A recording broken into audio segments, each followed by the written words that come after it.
Bismillahirrahmanirrahim. Assalamualaikum warahmatullahi wabarakatuh.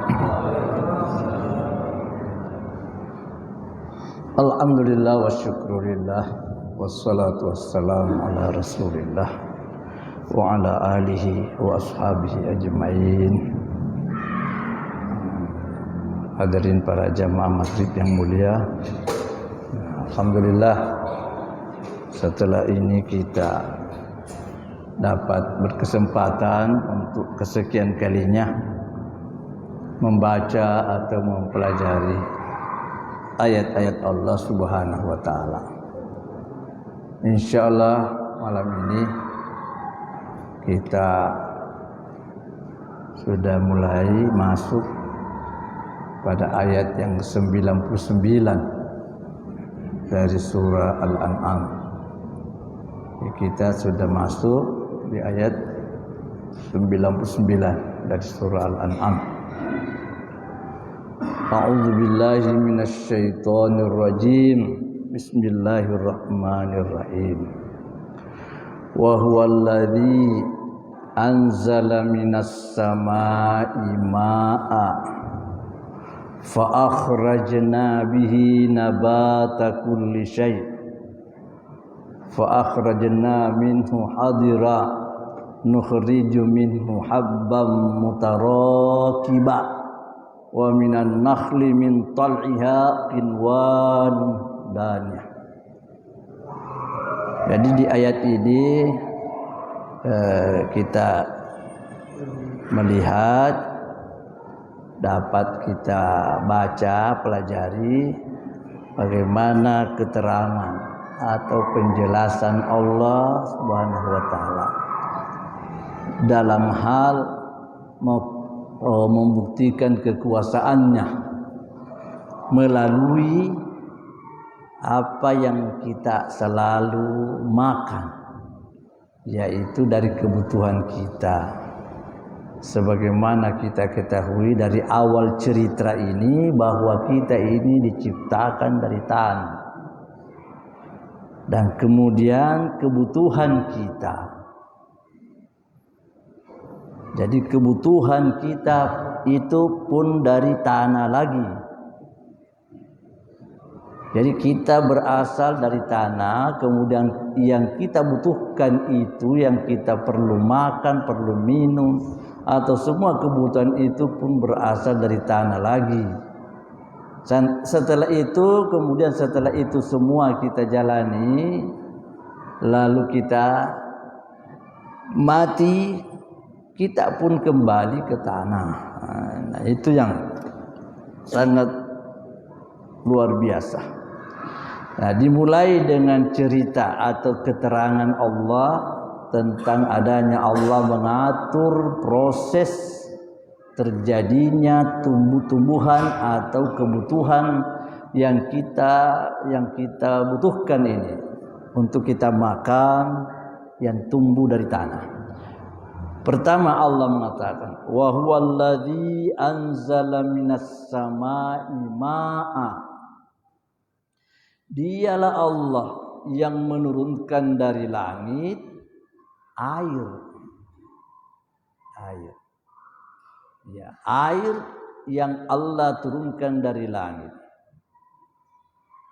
Dan jelas air itu adalah kebutuhan pokok manusia. Dilihat dari keberadaannya air itu sangat luar biasa, unik sekali.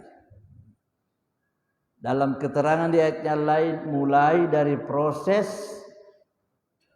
naiknya air itu menjadi udara yang halus dari air laut, naik menjadi gumpalan udara di atas, jadi awan namanya. Lalu kemudian itu dibawa, dikendalikan oleh angin.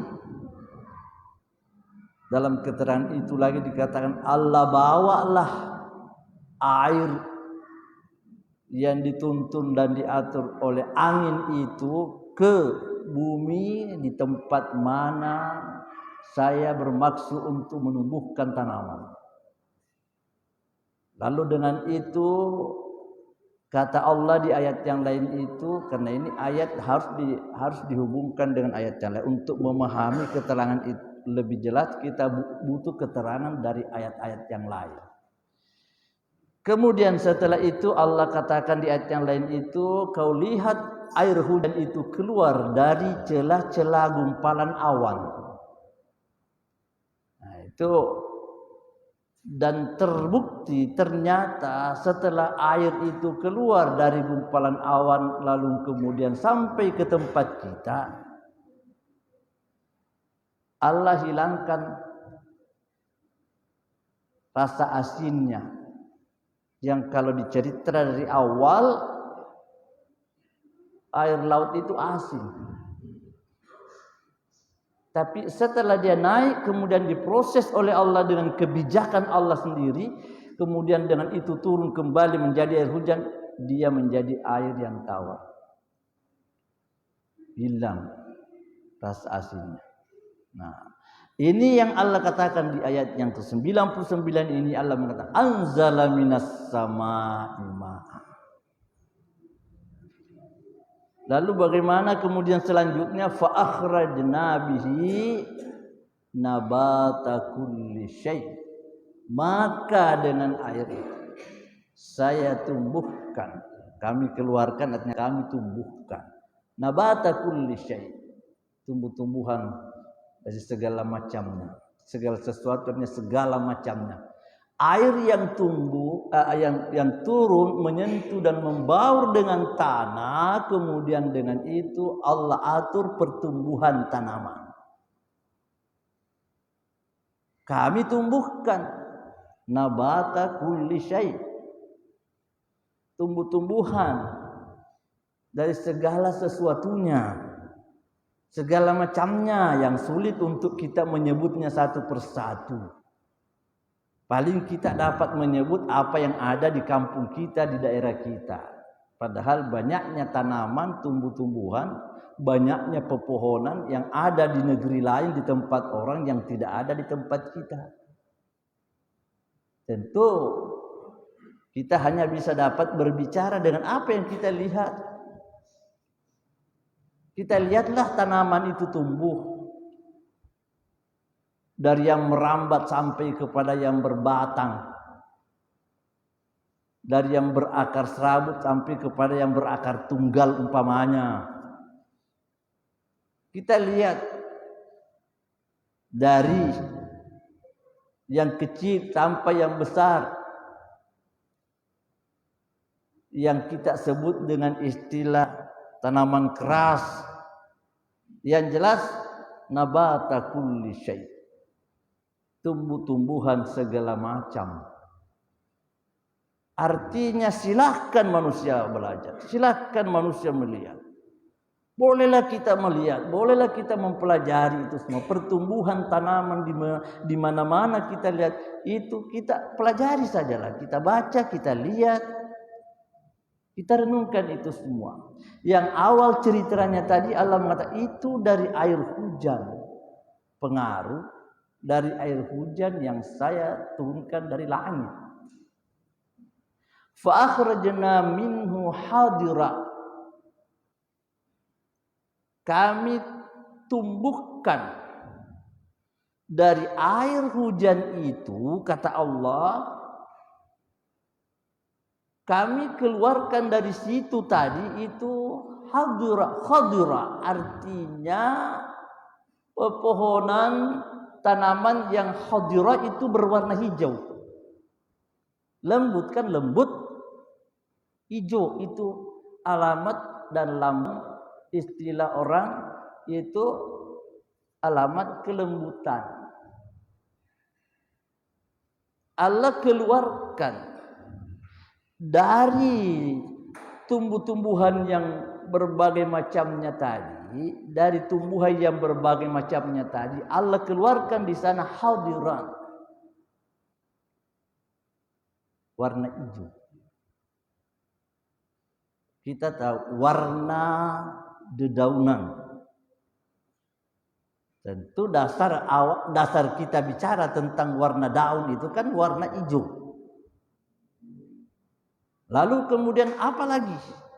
Nukhriju minhu habban mutarakiba. Kami keluarkan lagi dari pepohonan yang tadinya tumbuh itu dengan warna hijaunya tadi itu, kami keluarkan lagi di situ. Apalagi yang saya adakan di situ, kata Allah, habban mutarakiba, biji-biji yang bersusun-susun. Kita belajar lagi dengan itu. Allah keluarkan lagi dari warna hijau lagi, tumbuh lagi, yaitu habban mutarakiba, biji-bijian yang bersusun-susun. Maka kita melihatlah pisang, kita melihatlah jagung, itu mutarakiba. Itu kita bacalah itu. Kita disuruh, memang kita disuruh belajar oleh Allah. Pelajari, lihat, saksikan itu supaya ada kelembutan. Sebab hati itu memang kalau tidak banyak memahami kekuasaan Allah itu kaku, kasar. Maka untuk supaya hati ini menjadi lunak, lembut dan mengaku siap untuk mendekatkan diri kepada Allah dengan melihat bukti kekuasaannya. Yang kekuasaannya itu ada yang jauh dari kita, ada yang dekat dengan kita. Kadang Allah bicara dengan kekuasaannya yang jauh sekali, seperti dengan membicarakan langit dengan segala prosesnya, keadaannya. Tiba-tiba di sini Allah membicarakan bagaimana dengan tanaman, dengan tumbuhan yang ada di sekitarmu, yang kita sendiri menjadi penanamnya, kita sendiri menjadi pengelolanya. Di mana-mana kita menyaksikan itu habban mutarakiba, biji-biji yang bersusun. Bagaimana halusnya Sang Pencipta ini. Di sana kita bisa melihat, ya Allah, jamal, ada keindahan di sana. Ada kamal, ada kesempurnaan, ada jalal, ada kebesaran, ada ketinggian. Yang sesungguhnya kita harus jujur berkata pada diri kita, kalau semua itu harus ada dengan usaha kita sendiri untuk mengadakannya, kapan kita bisa jadi makan? Kapan kita bisa makan buah kalau dengan itu Allah serahkan untuk kita sendiri yang menumbuhkan dan mengaturnya? Kita sekedar berusaha dalam hal yang sifatnya sangat sederhana. Sangat sederhana. Tapi yang mengatur prosesnya sampai punya rasa, punya warna, punya ya macam-macam. Semua itu adalah kekuasaan Allah. Lalu kemudian, wa minan nakhli. Daripada nakhl. Nah ini kalau nakhl ini kurma. Tapi rumput nakhal itu bukan sekedar kurma seperti yang kita kenal dengan kurma di Arab yang kita makan. Ada rumput kurma itu seperti kelapa, tenau. Itu kan nakhal semua. Itu rumput nakhal. Alosi nasemugi itu nakhal semua itu. Kalau nakhal yang ada di orang Arab itulah nakhal atau kurma yang kita makan. Tapi rumpungnya itu semua sama dalam bentuk dan rumpung, jenis dan kekeluargaannya. Nakhal. Kita cuma bisa bicara dengan umpamanya kita bicara dengan kelapa. Tapi ayat ini menyebut nakhal dengan buah kurma yang ada di Arab pada waktu itu, di mana ayat ini turun. Di saat ayat ini turun di kalangan orang yang ada, yang kehidupannya membaur dan selalu ditandai dengan nakhl. Maka Allah mengatakan wa minan nakhl. Allah tumbuhkan kurma. Bagaimana kurma ini? Min tal'iha, dari mayamnya itu kinwanun daniyah. Ada tandang yang mudah untuk dipetik. Apa maksudnya? Nakhl itu punya mayam.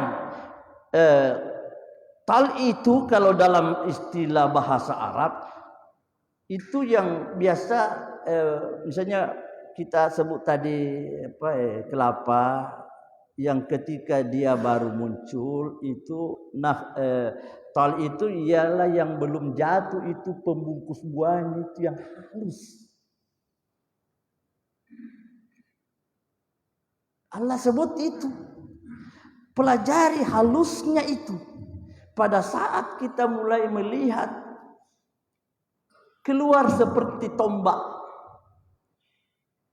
berangsur kemudian keluar sampai ada semacam kulit yang membungkus sebentar bakal-bakal buah. Itu tal, mayang. Terus dari situ kata Allah, kinwanun daniyah. Kinwan itu semacam tandangnya, tandang. Orang Bugis bilang dongkeng. Itu tandang. Dari mayam itu Allah proses, kemudian itu lagi membentuk tandang.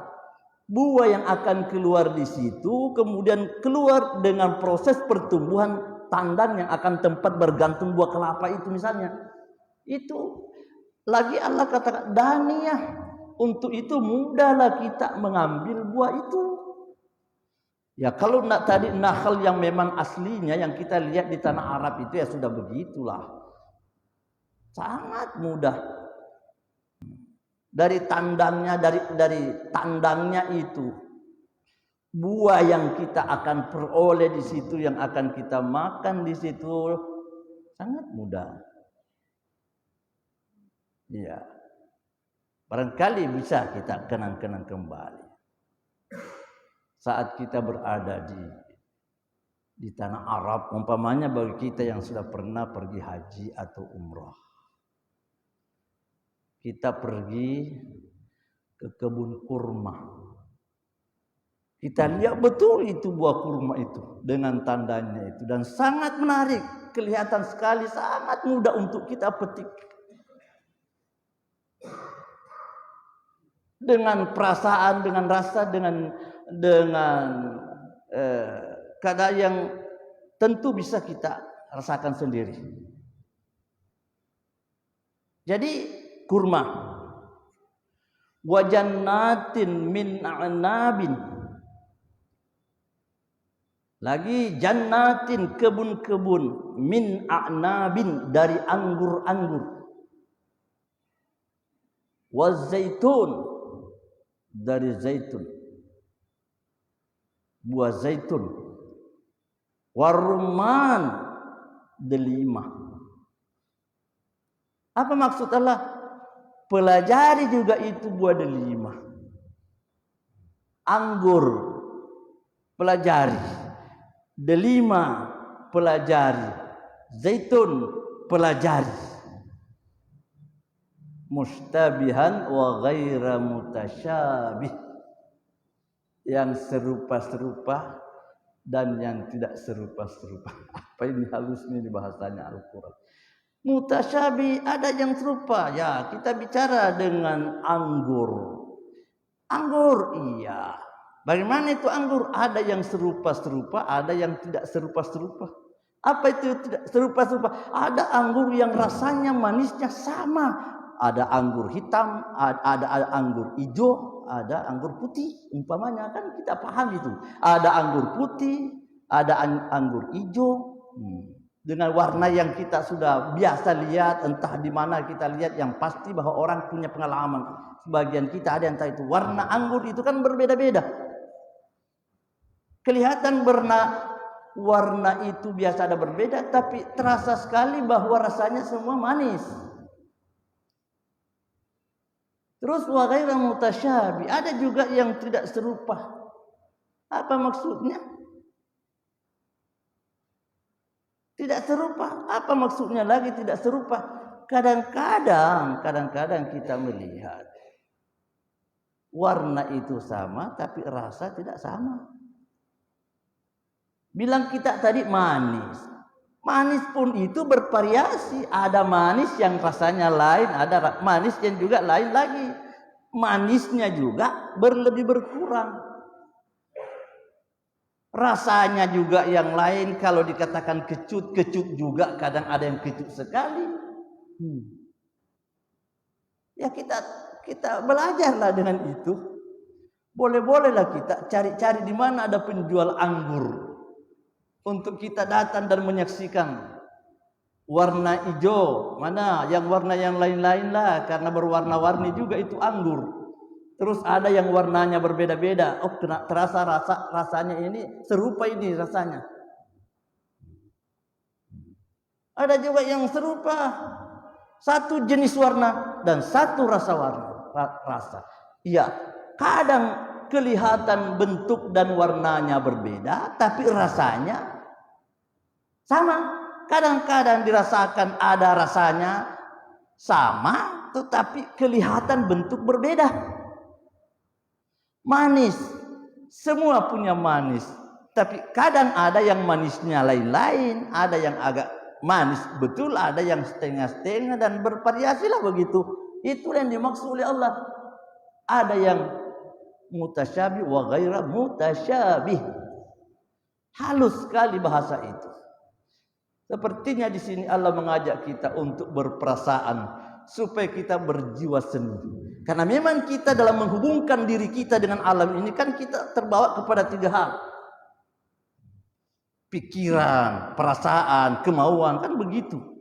Kita kalau pikiran kita terlalu menonjol biasanya kita jadi ahli filsafat. Tapi kalau perasaan kita halus lembut biasanya kita jadi seniman. Kalau kemauan kita keras, hebat, biasanya kita jadi pemimpin. Begitu kan kita di alam. Begitu kita manusia di dunia ini. Nah, di ayat ini mengajak kita berperasaan halus. Kita halus dalam arti supaya kita ini dapat memelihara perasaan keimanan kita kepada Allah. Sehingga di situ Allah mengatakan, "Unzuru ila thamari." Lihatlah. Perhatikanlah kepada buahnya semua itu. Lihat buahnya itu. Buah yang bersusun-susun atau lihat yang bertangkai-tangkai. Unzur ila tamar. Lihatlah kepada buahnya. Idza asmara, apabila dia telah berbuah. Jangan kita cuma terbawa kepada satu perasaan.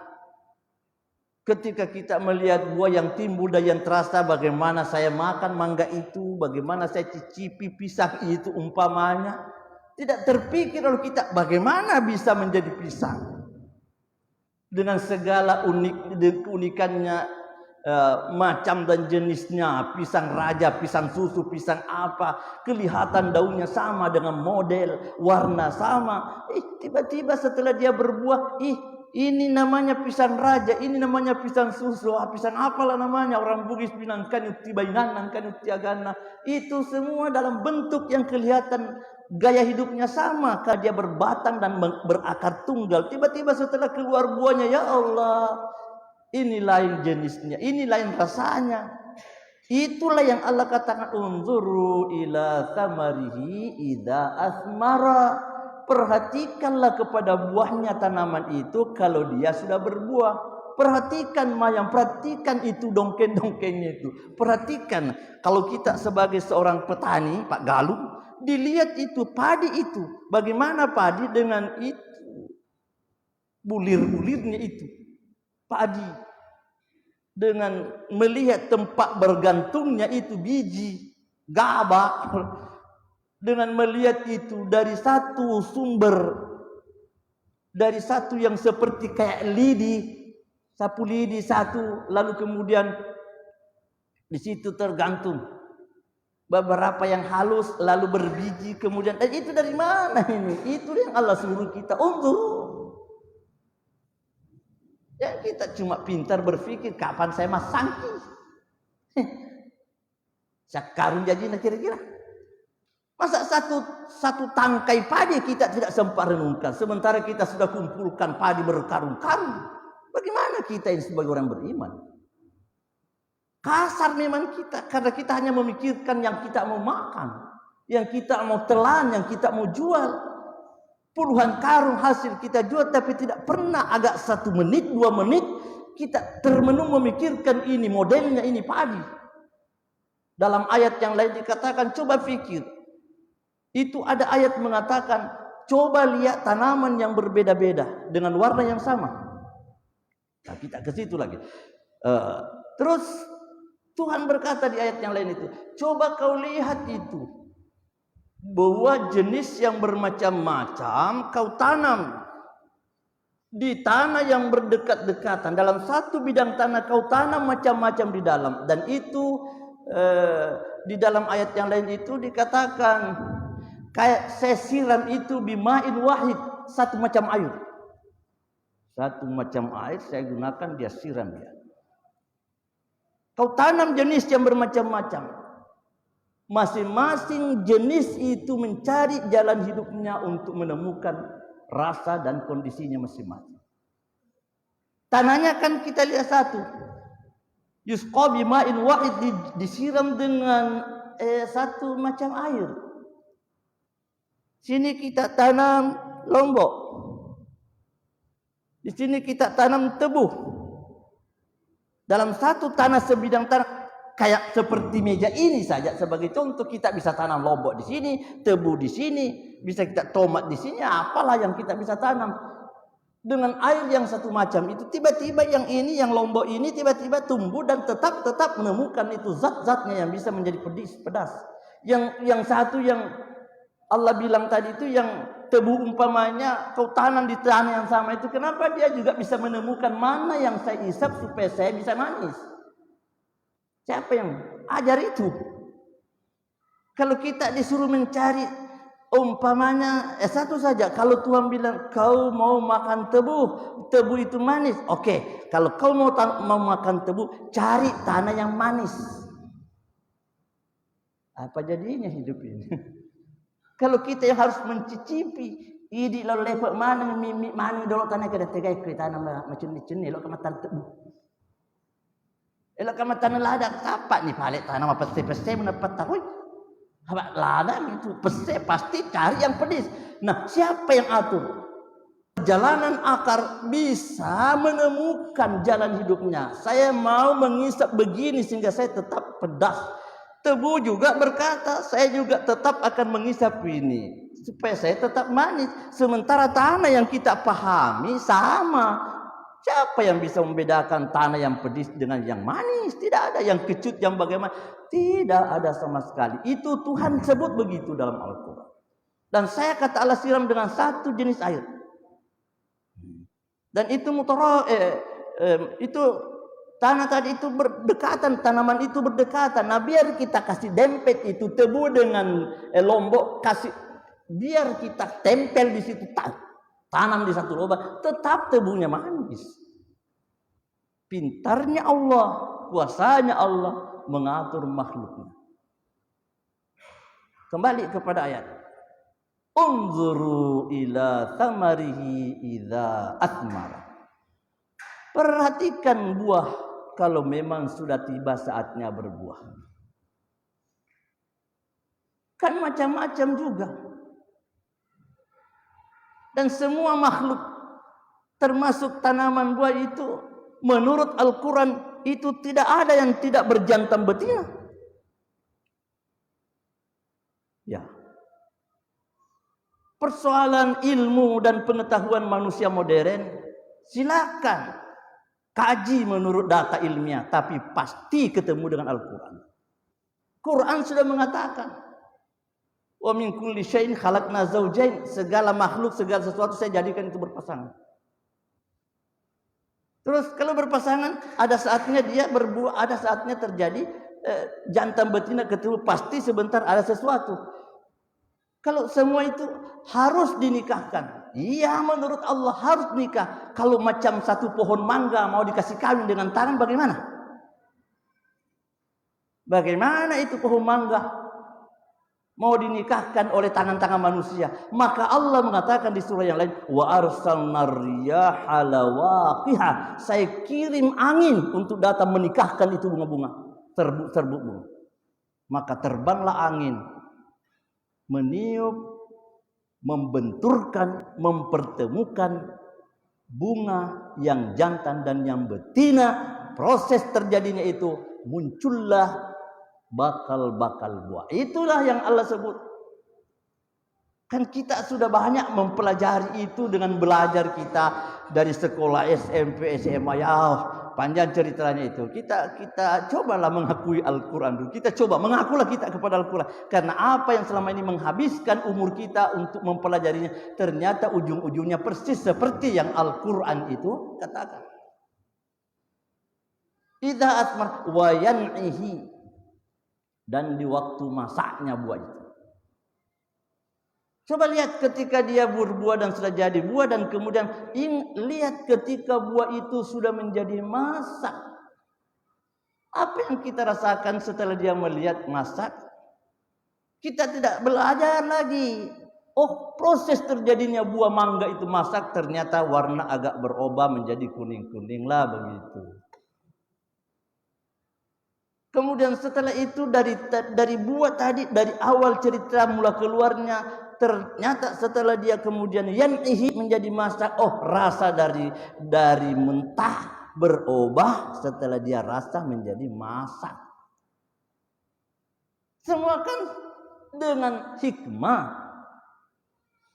Zat yang dikandung oleh buah ketika dia masih mentah, masih buah, masih muda, lain. Dan zat yang dikandung setelah dia masak lain. Dan pasti ada yang membutuhkan yang muda itu sebelum masak. Pasti dibutuhkan. Tubuh kita ada saatnya membutuhkan buah mangga yang muda. Ada saatnya tubuh kita membutuhkan buah mangga yang masak. Dan semua buah yang lain seperti itu. Seperti itu gaya hidupnya.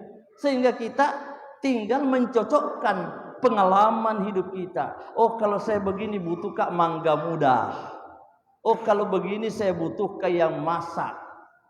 Nah, akhirnya berkembang proses ilmu manusia demikian rupa sehingga minuman-minuman pun menjadi dengan rasa yang bermacam-macam pula, dengan rasa yang berbeda-beda. Inna fi dzalikum, sungguh yang demikian itu, la ayatin liqaumi yu'minun, menjadi ayah. Nah, ini ayat lagi. Ayat di sini bukan lagi ayat apa? Ayat itu bukti kekuasaan. Jadi sungguh hal itu. Kata Allah, proses dari air tadi sampai punya warna yang hijau, sampai dengan jenis macam tanaman tadi, dengan rasanya ketika dia masih muda mulai keluar, dan rasanya ketika dia telah masak. Kata Allah, la ayatin liqaumi yu'minun, menjadi bukti kekuasaan. Tanda. Siapa yang bisa memahami dan menyadari itu? Liqaumin yu'minun, kepada kaum yang mau percaya, beriman. Kalau tahu muntu deh toh. Kalau tidak ada juga iman susah memang. Allah bilang liqaumin yu'minun, bagi kaum yang mau percaya kepada kekuasaan Allah. Setelah itu semua dipaparkan oleh Allah, Allah kembali langsung menyorot kepada kekeliruan manusia dalam hidup.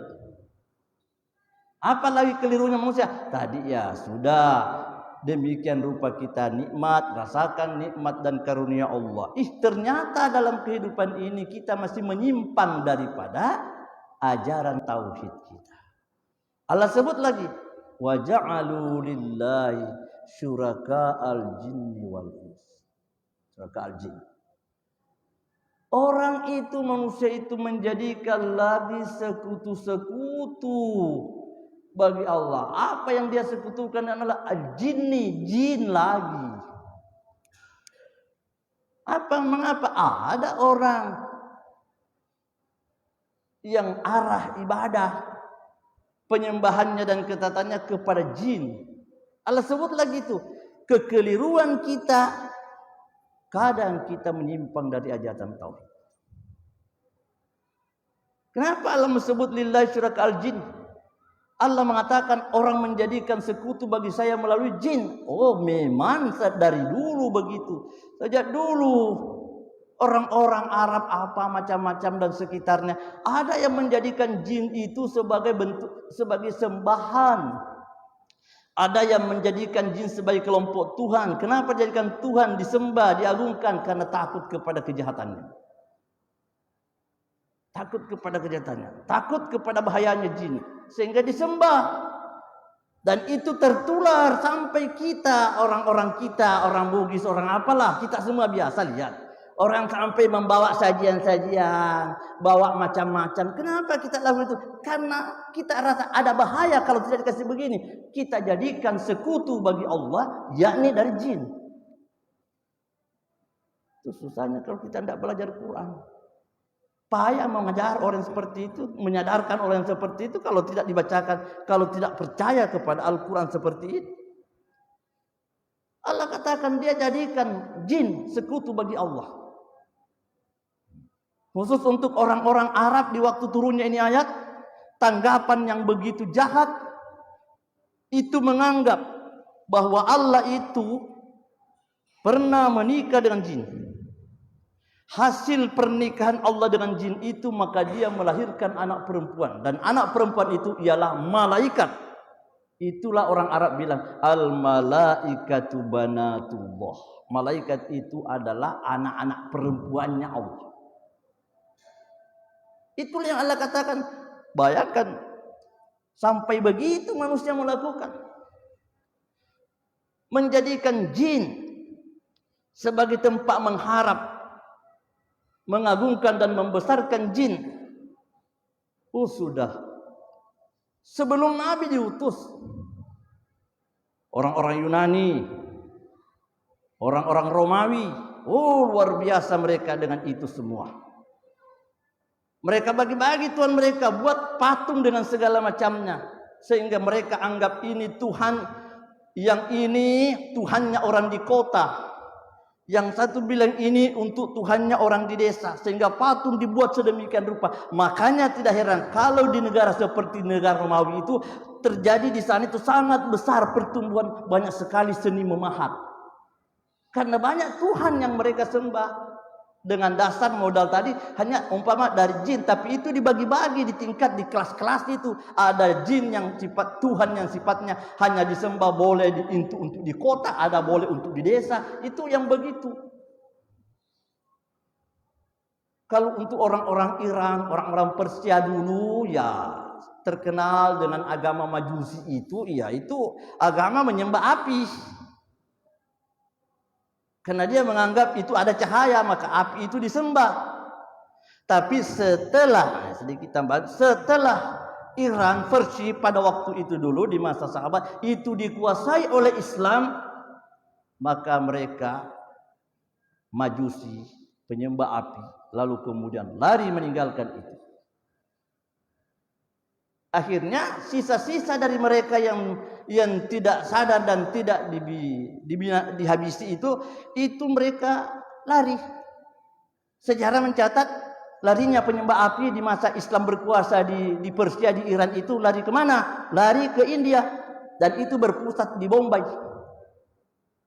Ini contoh gambaran tambahan saja. Berpusat di Bombay di India, dan itulah sebabnya maka di India sampai hari ini ada api yang tidak boleh padam, dan itu sudah ribuan tahun. Api yang tidak boleh padam harus dinyalakan terus, dan itu sudah ribuan tahun sampai sekarang. Karena itu mereka anggap sebagai Tuhan. Nah, begitulah Allah katakan, itulah manusia.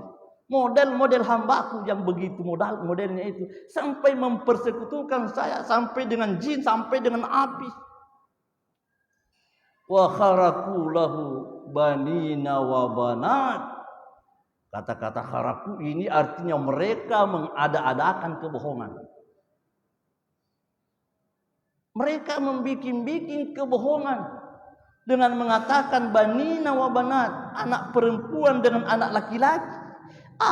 Mereka sampai mengatakan Allah punya anak laki-laki, Allah punya anak perempuan. Itulah yang Allah katakan di ayat yang lain. Qalatil Yahudu, orang Yahudi berkata, Uzairun ibnullah, Uzair itu anak laki-lakinya Allah. Wa qalatin Nasara al-Masih ibnullah, Nasrani berkata, oh Al-Masih itu anaknya Allah.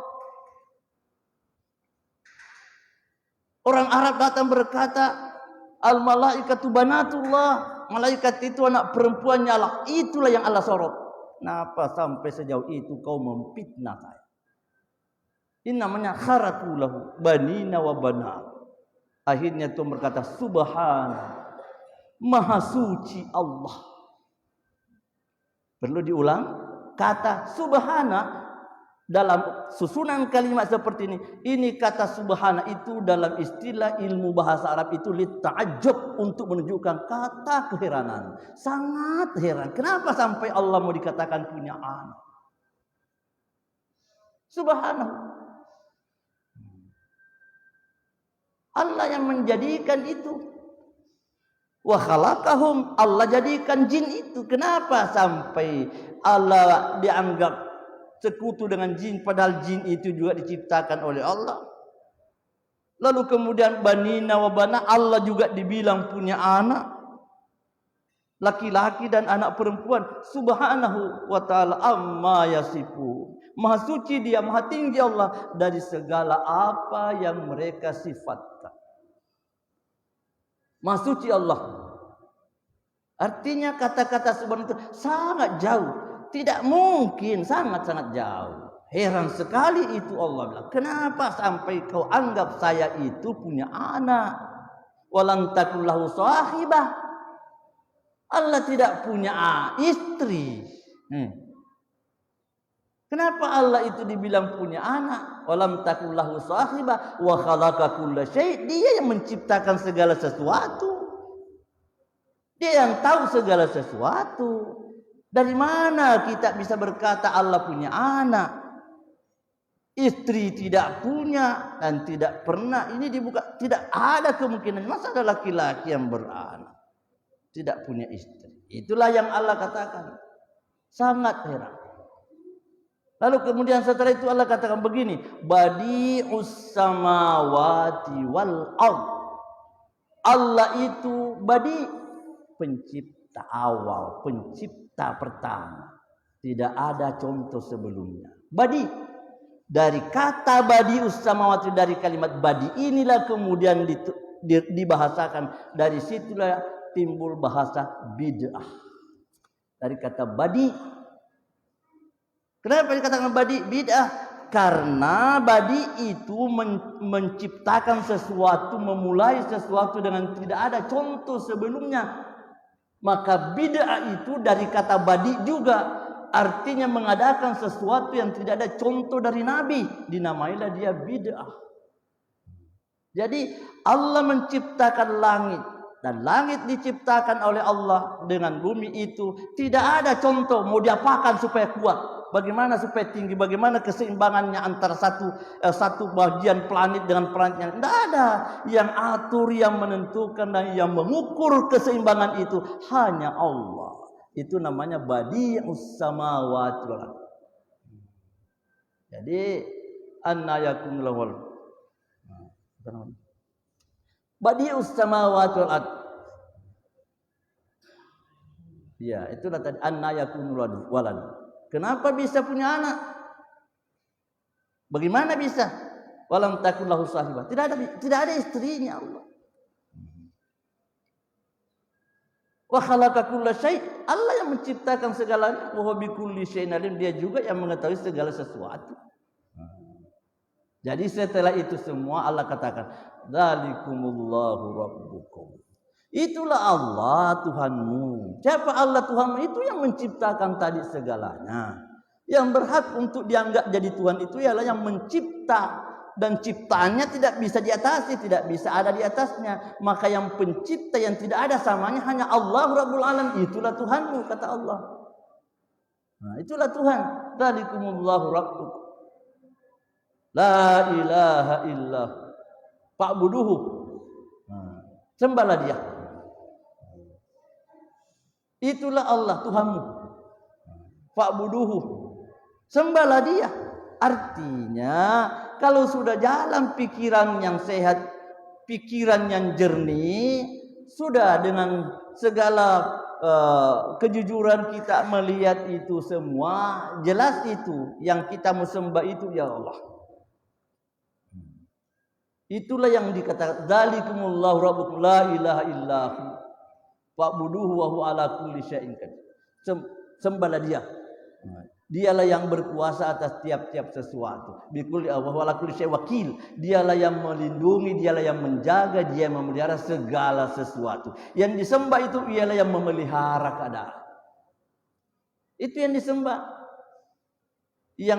Yang dia ala kulli syai'in wakil, yang menjadi wakil, artinya itu pembela, pelindung, penjaga. Artinya Allah, karena tidak ada yang menjaga itu semua kecuali Allah. Yang menjaga makhluk hanya Allah, dari yang kecil sampai yang besar, dari semut kecil sampai kepada gajah besar, itu kan yang mengawasi itu, yang mengatur itu kan hanya Allah. Rezekinya, segala kebutuhan hidupnya kan hanya Allah. Sebagaimana tadi manusia yang diciptakan oleh Allah dengan rezekinya dari tanah dan buah-buahan tadi, itu seperti itulah keadaannya. Nah, itulah Allah yang sifatnya ala kulli syai'in wakil, yang Allah itu menjadi wakil, artinya pelindung, pembela segala sesuatu. Allah itu. Nah, sekarang apa yang kita bisa simpulkan dengan ayat-ayat yang kita baca ini? Dari awal tadi Allah tunjuk kekuasaannya dengan menyebut air dari langit. Proses terjadinya itu, kemudian lalu keluarlah tanam-tanaman yang warnanya dengan jenis yang bermacam-macam, dengan warna semua hijau. Proses warna berubah setelah dia menjadi masak, dari buah yang muda kepada yang masak. Rasa juga seperti itu. Yang kemudian setelah itu semua disebutlah satu persatu jenis tanaman, yang setiap jenisnya ada kegunaannya untuk manusia. Ada kegunaannya untuk manusia. Nah, kemudian setelah itu disebutkan kekeliruan kita karena menyimpang daripada peribadatan. Kita lari kepada mengagung-agungkan, menyembah makhluk jin. Kita menyembah kepada makhluk jin, membesarkan makhluk jin, sehingga itu menjadi kekeliruan besar, karena itu dianggap kemusyrikan. Akhirnya orang sampai menganggap bahwa Allah itu punya anak, dan ada anak laki-lakinya dan ada anak perempuannya. Macam-macam manusia hidup di dunia. Padahal Allah mengatakan bagaimana itu semua bisa terjadi, dan kau lihat kehidupan itu tidak mungkin lari ke sana. Allah sebut yang terakhir ini dengan mengatakan dzalikumullahu rabbukum fa'buduhu. Itulah Tuhan, sembahlah itu, sembah Tuhanmu itu. Tidak ada yang meragukan lagi. Di ujung sekali, di ujung ayat mengatakan ala kulli syai'in wakil, dia yang menjadi pelindung segala sesuatu. Pelajari semua dari yang kecil. Kita bisa baca itu semut-semut kecil yang hidup di lipat-lipat daun kayu umpamanya. Penyesuaiannya hidupnya semut yang ada di lipat daun kayu dengan teknis turunnya air hujan dengan biji yang sangat halus. Bisa dari semut kecil di lipatan kayu, daun-daun kayu bisa tumbuh sampai kepada gajah yang besar. Semua bisa. Bisa mengambil manfaat. Tanam-tanaman juga seperti itu. Tanam-tanaman juga seperti itu. Jadi dalam Islam kita sudah berkesimpulan menurut keterangan Allah, kezaliman, kesalahan, kekeliruan yang sangat fatal. Kekeliruan yang sangat fatal, dosa yang sangat besar, ialah dosa kemusyrikan. Sangat keliru, sangat fatal. Dosa mempersekutukan adalah dosa besar yang berat untuk kita bayangkan. Bagaimana kalau dosa itu sampai terbawa ke akhirat? Bagaimana kalau dosa itu sampai nanti di akhirat, sehingga ayat-ayat Al-Quran di beberapa surah yang lain itu berbicara bagaimana nanti dalam proses pengadilan di akhirat. Setelah Allah mengajak kita berfikir, lalu kemudian kita disuruh bertanggung jawablah engkau dengan segala perbuatanmu. Bisanya kamu mempersekutukan Allah. Padahal tuntunan tauhid, bimbingan untuk jadi manusia beriman dengan ayat-ayat Al-Quran seperti tadi, itu sudah cukup. Sudah cukup. Keterangan ayat-ayat Al-Quran seperti itu rasional sekali kalau orang mau bicara pikiran. Sangat cocok, betul dengan akal. Sangat ilmiah, betul dengan ilmu. Perkembangan ilmu dan teknologi bisa bicara, sesuaikan pahamnya dengan ayat itu. Dan tidak akan bertentangan. Makanya kita lihat, semua yang namanya riset, penelitian ilmiah, itu selalu berubah-ubah. Kita bisa baca kadang. Riset penelitian ilmiah itu bertahap berubah, kadang berubah dari satu paham kepada paham, kesimpulan kepada kesimpulan. Ternyata berubah-berubah. Tapi setelah penelitian itu cocok dengan apa yang Al-Quran katakan, habis penelitian sampai itu. Penelitian yang selalu berubah-ubah dalam data ilmiah sekarang, itu berubah dan berubah karena mencari kebenaran. Ternyata setelah penemuannya itu sudah sama dengan apa yang dibicarakan oleh Al-Quran. Tidak ada lagi penelitian di belakangnya karena habis otak berpikir. Sudah benar itu, tidak bisa lagi dicari yang lain. Itulah Al-Quran. Begitulah kita menerima hidayah dari Allah Subhanahu wa Ta'ala. Ini dulu pengajian kita untuk malam ini. Mudah-mudahan iman kita insya Allah bisa bertambah, menjadi teguh, dan bisa kita menjadi lebih sadar untuk mendekatkan diri kita kepada Allah Subhanahu wa Ta'ala. Assalamualaikum warahmatullahi wabarakatuh.